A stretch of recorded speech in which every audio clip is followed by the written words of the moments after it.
das Mann folgt euer Mund abredel, 3 Hollero, Hollerei, Tullio. Ja, hallo, Franziska Wanninger. Ja? Extra weit hergekommen, lang auch unterwegs gewesen mit dem Auto, gell? Ja, doch. Jetzt bin ich froh, dass ich auf in Niederbayern. Ne? Ganz genau. Aber eigentlich aufgewachsen, habe ich gelesen, bist du in Alt-Etting, auf einem Einbildhof, oder? Ja, genau. Aber das ist praktisch, also da wo die Tauffahrt ist, ist gar nicht so weit weg von da, wo ich aufgewachsen bin. Also ich bin direkt an der niederbayerischen Grenze eigentlich aufgewachsen. War in Niederbayern immer in der Schule und deswegen ist mir das sehr nahe. Meine Grenzgängerin. Genau. Ja, das trägt natürlich. Ja, ja, absolut. Das ist ja schön. Und wie war das so am Einödhof? Du hast quasi, kann man auf deiner Internetseiten kann man da ein bisschen was lesen, du hast quasi deine Mitmenschen genervt, weil du also ein großes Mundwerk gehabt hast irgendwie und hast dir sehr viel wahrscheinlich auch du hast glaube ich mit Puppen dann Theaterstücke aufgeführt oder so, oder? Ja, oder auch mit Freundinnen und so natürlich, aber vor allem ist es halt so, wenn man da so allein halt aufwächst, also ich habe schon 2 Geschwister, aber die sind viel älter wie ich und das ist halt vor allem wahnsinnig langweilig. Also so Sommerferien auf dem Einödhof, das ist schon cool, wenn man eine Freundin kommt und einen besucht, oder auch wenn man mal, ich war ja auch viel bei Freundinnen, meine Eltern sind viel Auto gefahren mit mir, aber trotzdem ist es so, dass es halt einfach auch viel langweilig ist und dann musst du halt auch deine Fantasie irgendwie anstrengen. Also ich habe mir wahnsinnig viel mehr ausgedacht und mich weggewünscht, hätte nicht schlimmer als war, aber halt irgendwie mir vorgestellt, dass das halt alles ganz anders ist. Oder zum Beispiel hinten an der Wiesn haben wir schauen können bis Burghausen und in Burghausen hat man ja praktisch, wenn es schon ein bisschen dunkel war, ist man die Ölraffinerie gesehen, also die Lichter und ich habe mir immer vorgestellt, ich bin so in einem Vorort von Manhattan oder so. Ja, da bist du dann mal hin, gell? Du hast ja also erst studiert, Fremdsprachenkorrespondentin hast du gemacht. Ja, das ist eine Ausbildung, genau, das habe ich gemacht. Und dann hast du noch studiert zusätzlich. Genau. Okay, du bist aber, also das mit den Fremdsprachen, das hast du irgendwie... Mit Sprechen allgemein da, ne? Ja, wahrscheinlich. Also die Sprache an sich liegt da, genau. Und was hast du dann studiert? Lehramt, oder? Genau, Gymnasiallehramt Englisch-Deutsch habe ich studiert, genau. Also das ist ja Wahnsinn. Du warst eigentlich am Anfang auf einem ganz anderen Weg, ne? Ja, das stimmt, aber ich habe immer schon ganz viel Theater gespielt und es war eher so ein Verzweiflungstat. Also Verzweifungstat ist auch wieder ein bisschen blöd, weil ich habe das schon ganz gern studiert und ich war wahrscheinlich auch relativ gerne Lehrerin geworden oder so, wenn nicht dieser andere Wunsch auch noch da gewesen war. Aber ich habe praktisch, wie ich Abi gemacht habe, ich habe dann auf dem 2. Bildungsweg Abi gemacht, war ich zu alt für die staatliche Schauspielschule und dann haben alle gesagt, oh, wenn du auf der staatlichen die nicht mehr bewerben kannst und so, ohne staatlich hast du eh keine Chance. Und dann habe ich gedacht, ah ja, gut, und meine Eltern waren immer so, lieber Sicherheit. Und dann habe ich erst einmal Lehramt studiert und dann habe ich es halt auf einem anderen Weg machen müssen. Ja, aber Talent bricht sich über Bahn. Ich hoffe. Ja, klar, weil bei dir ist ja da ganz schön weit. Irgendwie, du kannst, glaube ich, mittlerweile sehr, sehr gut leben von dem, was du da machst. Und Gott sei Dank. kommst sehr viel rum und bist mit Preisen gesegnet und hast einfach ein gutes Momentum, glaube ich, auch mit deiner ganzen Geschichte. Gell? Und du machst das alles in Mundart, das finde ich total schön. Du bist ja richtig eigentlich mit einer von den bayerischen Kabarettistinnen mittlerweile, oder? Kann man schon sagen. Ja, sagen deren sie es vielleicht, aber also ich fühle noch nicht einen Zirkuskrone, noch lange nicht. Ja. Aber das ist auch gar nicht schlimm, das muss gar nicht sein. Was mir bei dir gut gefällt, du machst viele Typen auch so, du hast ja einen Bürgermeister und alles mögliche. Also so Typen, die ja ganz, da langst glaube ich ja ganz tief rein, so die Seele von die Bayern, gell? Das liegt dir ja, so ein bisschen Typen verkörpern und machen, gell? Ja, also das mache ich ganz gern. Und vor allem, also was ich ganz gern mag, ist halt in eine Rolle zu schlüpfen, die von mir weit entfernt ist. Also wenn ich jetzt halt so ein bisschen derben Mo, einen Psuffern oder so, der halt zum Beispiel 30 Jahre älter ist als ich oder so, dann macht mir das halt noch viel mehr Spaß, weil das so weit weg ist von mir. Und dann, Zum Glück. ja, nein, aber dann darf ich halt auch als Frau zum Beispiel, was ja sonst nicht so gern gesehen ist, darf ich auch als Frau auch zum Beispiel derb sein. Oder ich darf dann als Frau Sachen sagen, die ich sonst nie sagen darf, weil das kannst du ja nicht machen, also so unter der Gürtellinie und so. Und das ist halt schön, weil dann bin ich ein Mo, also dann bin ich ein Typ irgendwie und dann darf man ganz viel mehr, also dann habe ich viel mehr Freiheiten auch, als künstlerisch irgendwie und das macht mir ganz viel Spaß. Muss ich mir nicht so auf den Schirm beißen. Und singen tust du auch, gell? Ja, genau. Und du schreibst ziemlich alles selber, oder? Genau. Auch deine Texte für die Lieder und ja, so. Genau. Alles komplett selber geschrieben. Genau, also. Das ist ja auch gar nicht mehr so, in deiner Liga eigentlich schon immer so gang und gäbe, oder? Da haben die meisten dann schon irgendwelche Ghostwriter. Also es gibt schon welche, die sich schreiben lassen, natürlich, es gibt auch welche, die halt sich Unterstützung suchen, was ich total verstehe, weil mir das auch hilft, wenn ich zum Beispiel jetzt einen Text habe, dass ich den jetzt zum Beispiel einem engen Kollegen schicke und sage, du schau mal drüber, fällt dir da noch was ein oder so, das ist aber normal, finde ich, dass man halt, ich habe auch von Kollegen schon vor der Premiere halt Texte durchgelesen und dann halt mal Feedback geben oder so und dann vielleicht auch ein paar Pointen oder beigesteuert, aber das ist ja, das eine ist halt das komplette Programm schreiben lassen und das andere ist halt, ich habe jetzt von einem Freund von mir 3 oder Porn zusammendampfen. wirkt. Ja, genau. Also, das ist halt irgendwie was anderes. Ja. Ja. Und der Blick von außen ist vielleicht auch nochmal ganz Ganz gut. Ja, wichtig, Regie ja. brauchen wir, glaube ich, sowieso. Genau, ja. Wer macht jetzt bei dem aktuellen Programm, wer hat dort Regie gemacht? Die Regie vom aktuellen Programm hat der Nepo Fitz gemacht. Der Nepo Fitz. Ja, das ist ja also ein brachialer Typ. Super. Ja, Und das unglaublich, hat total Spaß mit dem haben gemacht. wir neulich mal gespielt, irgendwie, das war ja der völlige Wahnsinn, Ja, was, der brutal. was der für eine Energie Ja. hat. Ja. Der ist quasi eine Mischung aus seinen Eltern, die Lisa Fitz Ja, und ja, genau. Ja, der ist Wahnsinn, das stimmt. Genau, mit Martin Frank bist du ja zusammen in dem Programm, gell? Genau, da haben wir auch das ein rinnt, Programm glaube ich, miteinander. wie Ja, geschnitten ja, alles, Brot, was oder? der Martin angelangt hat. Ja, der hat halt. Ja, Nein, das ist super. großes Momentum. Da bin ich eigentlich fast Ja, ein bisschen du auch. neidig. Ja. Da habt ihr Regie von Herbert und Schnipse, Ja. oder? Weil haben wir Der schon. darfst da leidig sein, weil das war Das toll. ist, ja, ich glaube, dass das, weil die werden so lange auf der Matten und da so erfahren, das ist sicher schön, wenn noch die Tipps geben, oder? Weil Ja. die ja so wirklich eine schöne Sicht haben, finde ich, auf die ganze Materie. Das Ja, und gerade auf dieses Zusammenspielen. Also, Ja, weißt, eben. wir waren ja beide eben immer solo unterwegs und dann haben wir gesagt, jetzt müssen wir eigentlich uns Hilfe suchen von Leuten, die das also wirklich richtig wissen, wie das geht, wenn man zu zweit auf der Bühne Ja. ist. Und das war das Tolle eigentlich an Claudia und Hans, dass die halt ganz oft so Kleinigkeiten sind. Manchmal ist es bloß ein Blick oder einfach, Ja. dass man ein Gefühl füreinander kriegt. Also das hilft natürlich schon, dass der Martin und ich schon immer, seitdem wir uns kennen, eigentlich gut befreundet sind und auch immer noch enger befreundet worden sind jetzt über die Jahre. Das hilft total, weil wenn du dich da nicht aufeinander verlassen kannst oder man wisst ja ihr selber auch, das Ist hilft das bei euch ja auch schwieriger, total, oder? dass ihr euch gut kennt. Ist es schwieriger dann mit zu zweit oder wie allein? Oder einfach nur anders? Es ist anders, man muss sich da erst, finde ich, neu finden.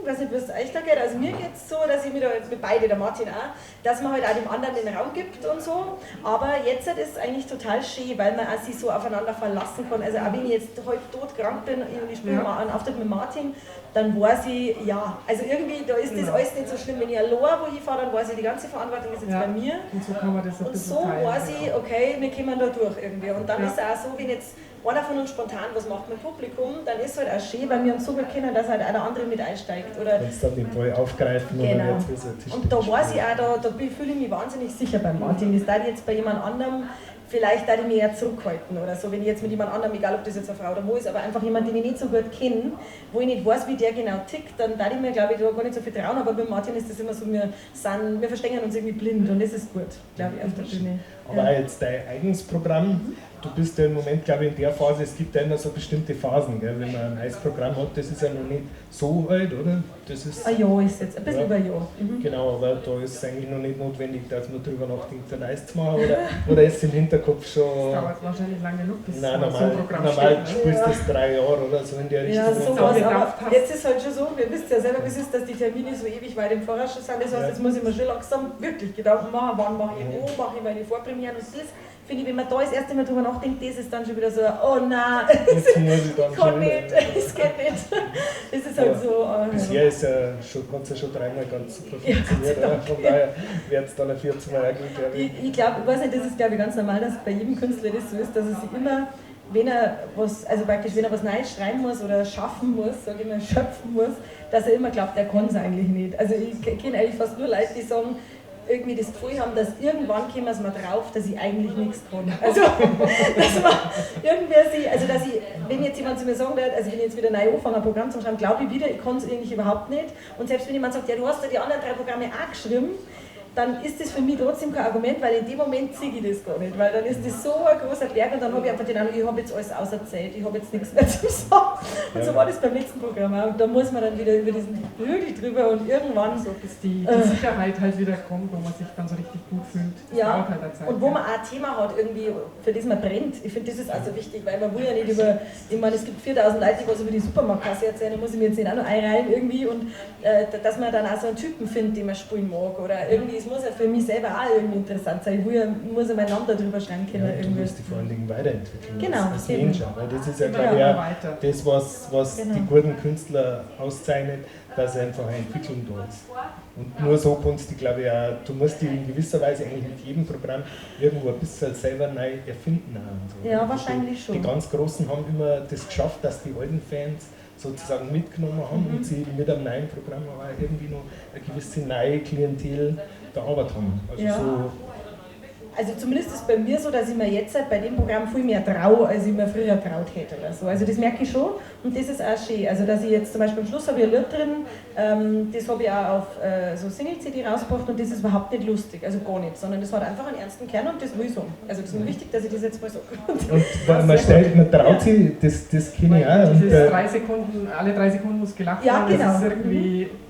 Weil wenn ich was zum Sagen habe, dann finde ich es eher störend. Wenn ich dann nehme ich mir ja das wieder weg, meine Aussage. Wenn ich dann wieder La oder Kala nachschicke, dann habe ich es ja vielleicht gar nicht so gemeint. Und das haben wir immer wieder auf so Bredel, dass irgendein Künstler sagt, so ist es machen, so ist es nicht machen. Und so. Eigentlich so, es möchte ja lustig sein, aber ich hätte eigentlich das und das nicht dazu gern. Und dann sind wir eigentlich immer so, mach's.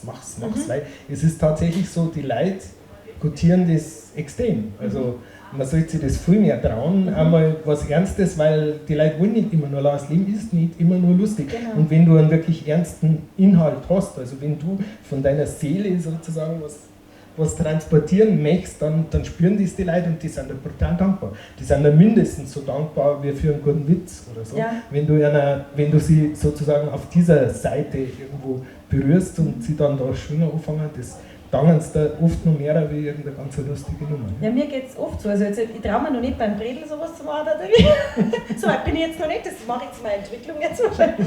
Aber jetzt beim Soloprogramm ist das ganz oft so, dass die Leute ausgehen und jetzt an einem Abend, wo es wirklich Bombenstimmung war und wo ich mich gut, also wo ich weiß, das war alles super irgendwie und es hat alles funktioniert, so wie ich das wollte, dann ist es ganz oft so, dass die Leute rausgehen und sagen, also es war wirklich schön, aber das Lied.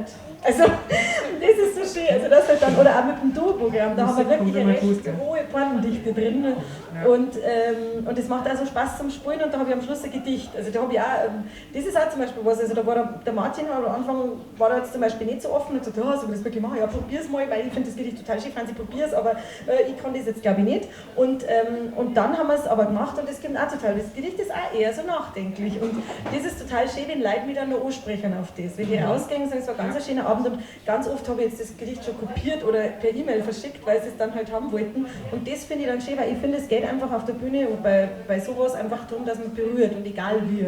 Also es hat beides seine Berechtigung und beides ist wichtig und es ist vielleicht das eine sogar nachhaltiger, weil man, klar, so ein Gag kann man dann drüber lachen oder so, aber eine wahre Aussage ist vielleicht was, wo man noch länger drüber nachdenken kann manchmal. Ich schätze das an andere Künstler sehr. Ja, wenn du jemand wirklich, also zum Lachen bringen, ist eine Sache, das ist schon eine Form von Berühren, aber jemand wirklich auf so einem ernsten Gefühl zu berühren, das ist noch deutlich nachhaltiger. Weil ich weiß nicht, manchmal bei so moderne Kabarettprogramme, du gehst noch heraus und dann denkst, jetzt habe ich so viel gelacht, aber über was eigentlich? Also du erinnerst dich nicht wirklich, aber so ein Lied, das dich wirklich innerlich so, das bleibt hängen.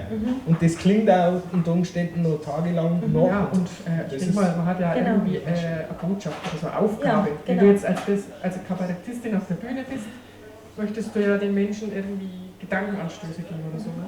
Genau, und ich habe das zum Beispiel auch bei Martin, der hat was drin in seinem Programm, was total schön ist, wenn er über all die Leute redet, weil er halt einfach sich sehr um seine Oma und um seine Großtante gekümmert hat und die Oma ihren also praktisch eigentlich aufgezogen hat. Und das ist auch so schön, weil da jemand steht, der halt einfach Mitte 20 ist und darüber redet, wie wichtig ältere Leute in unserer Gesellschaft sind und dass man eigentlich so viel lernen kann und dass man so viel zurückgeben muss eigentlich. Und das ist so wichtig und das ist so ein Kern irgendwie davon. Und das ist das, was ich dann rausnehme. Natürlich lage ich mich scheckig über alles, was er sonst sagt, aber das ist halt was, wo ich merke, das ist wirklich wichtig jetzt. Also das ist, und so ist das bei anderen Leuten die schönen Momente. Genau. Aber ich sehe schon bei dir, der neue Hügel, das wird wahrscheinlich ein kleiner Smatter haben. Aber ich glaube, du bist bestens gerüstet und wir freuen uns total, dass du da bist. Das ist unsere große Ehre und wir sind schon sehr gespannt. Aber man weiß ja, dass du das rocken musst. Na, jetzt schauen wir mal, jetzt machen wir. Sie bringen auf jeden Fall in der Zeit mehr Text unter. Ja, das darfst du aber glauben. Dankeschön. Dis man foi toia munda pridl,